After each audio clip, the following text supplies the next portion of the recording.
name of this place, and Gemba is the temple you can see above us. Okay.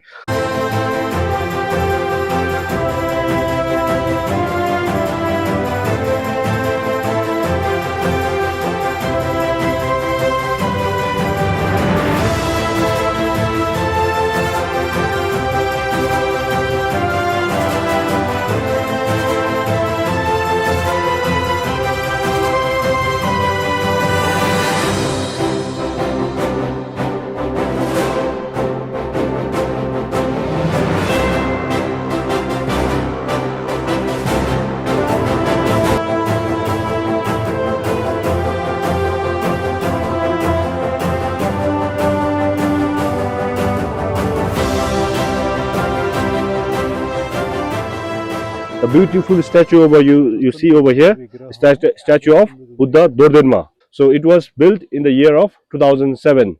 So this massive statue is in the height of 59 meters.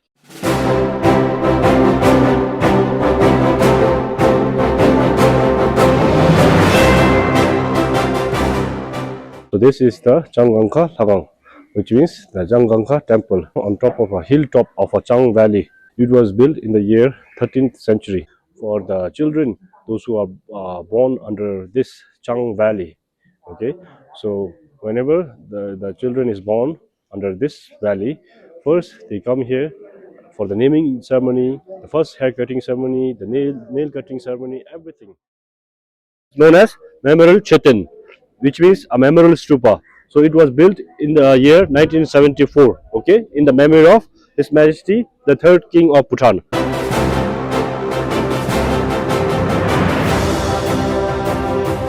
See here, you can see lots of prayer flags in here, no? So these ones are known as Lungdar, okay, in our language, Lungdar. So in English, it's the direct translation is a wind horse prayer flags, okay. So there's a, if you see clearly, you see the horse carrying some jewels, no, on the back. So wind horse. So it's a belief, like when the air flows, no, when there's a air. So it believes that mantras and sutras it will take all over the place and eventually bless the travelers and the peoples or animals, all kinds of sentient beings living in this world.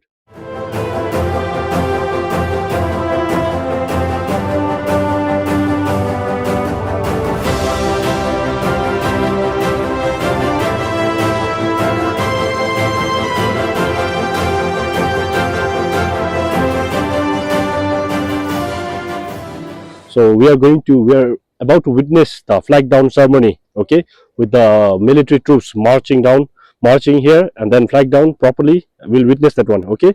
So the place over here is known as Trashi Chezong, okay. So back then in the 13th century, actually this was built in the 13th century, but not in this place. There's a temple over there right now. It's a temple, okay. So it was built in the year 13th century, okay. There used to be some Buddhist school called Gelwal Hanangpa. So in the 13th century, they have this song over there, the fortress, okay. It is known as Dongyem Zong, meaning the fortress of blue stone. So it is said that while constructing that fortress, they found a stone in a blue color. So that's why they named it the Blue Stone Fortress, okay. So later, during the time of Shabdrung Ngawang Namgyal, by now I'm sure you must remember this name, the long beard guy, the founder of unified Bhutan, okay. So then he took over that place, okay. So then later he had a plan to build a fortress, but since I already told you there is a dual system, right?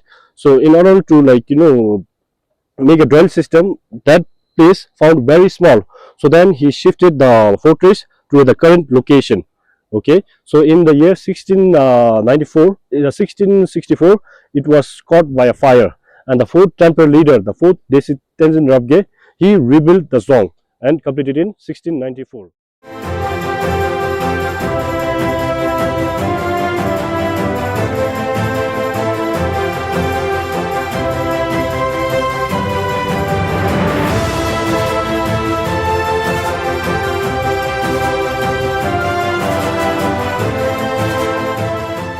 So now we are at Tachok Dhagang, okay, which means the temple of auspicious horse. In Bhutan, he's also known as the Iron Bridge Builder. So like you see here, this one, most of these types of bridges were built by him.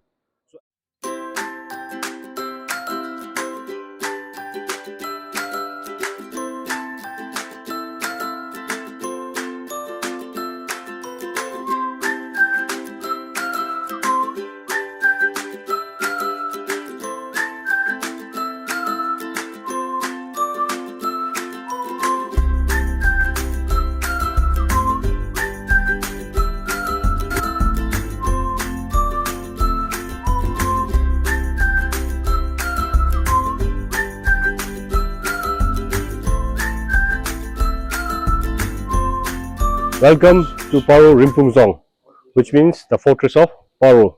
Okay, the Rimpung Zong meaning the fortress on a heap of joils. Okay, so I'm sure by now you must remember remember the name Shabrungaung Namgyel. You remember the long-bearded guy, the founder of unified Bhutan. So how he came from Tibet and how he took the relic, the self-made statue of Avalokiteshvara, towards the western side to strengthen his army and defenses. And then he came towards Paro in to in for he had an intention to build a fortress where he wants to strengthen his defense. By that time, there used to be a small temple, like five-story temple. So the caretaker of the temple, the descendant of that temple, like given the Jabrung, the founder, being the supreme leader and having the full authority, he offered the temple to the founder of Bhutan. So then later he dismantled the temple and then he started to build this fortress.